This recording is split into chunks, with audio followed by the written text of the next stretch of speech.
So one of the things that we do on every single job, this is not something that that a lot of companies do, but what we generally go out and do on every job is the guys will go out, say for example, they go out to do a block drain, right? They'll just do a quick walk around on completion of that block drain and just check things like your pits. Are there any leaking valves? Are there any leaking taps? Is there anything that sticks out to me right now that needs to be addressed that's urgent? Because what we're finding is we go out to a block drain 1 week, 2 weeks later we get another work order saying, hey, there's a running hose tap or there's an issue with the hot water system that's leaking that could have been picked up at the time of the inspection.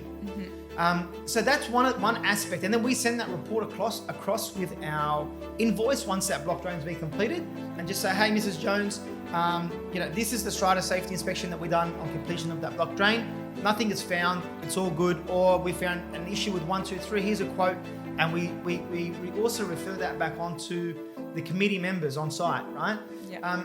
The other things that we do is we have scheduled strata maintenance plans in place. For example, now that we've got the roofing, so our guys or plumbers will go out and do the pits and pumps. They'll go out and do the roofs. They'll go and check the hot water systems.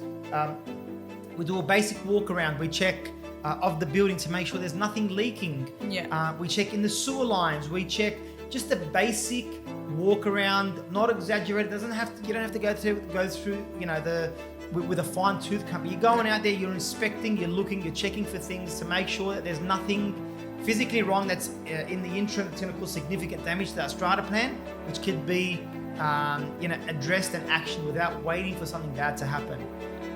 The guttering is a huge thing, for example, right? If you're in a leafy area, especially throughout all the floods and drains and stuff that we've had, everyone tends to wait till they're flooding instead of having a proactive maintenance plan in place. Just say, hey, you know what, once a year or once or twice a year, go out and check our gutters and clean them and check our drains, and you'll find that a lot of issues are resolved by just doing that. No one understands how much strain your stormwater system is put in place. If you've got excessive water or excessive rain or your lines are blocked. So that's basically the gist of it. It's just to sort of prevent major issues from occurring.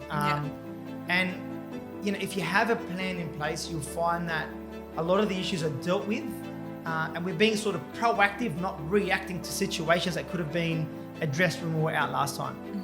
And how do you think this benefits strata managers? Does it ease up time for them?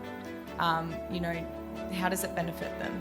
Yeah, it benefits them because they don't have to wait for things to consistently happen or wait for issues to arise.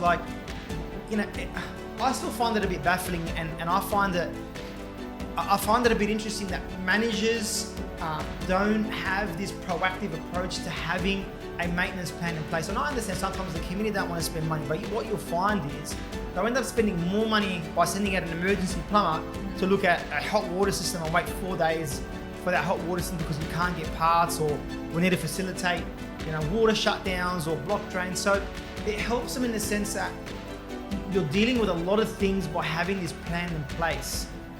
If things like burst pipes occur in unison, that's fine. You're going to get the odd job from time to time, but if we can look at the bulk of the stuff around the building and check your main things which occur on a day-to-day basis, you're not bottling up the manager with things that could have been dealt with by having a preventative maintenance plan in place.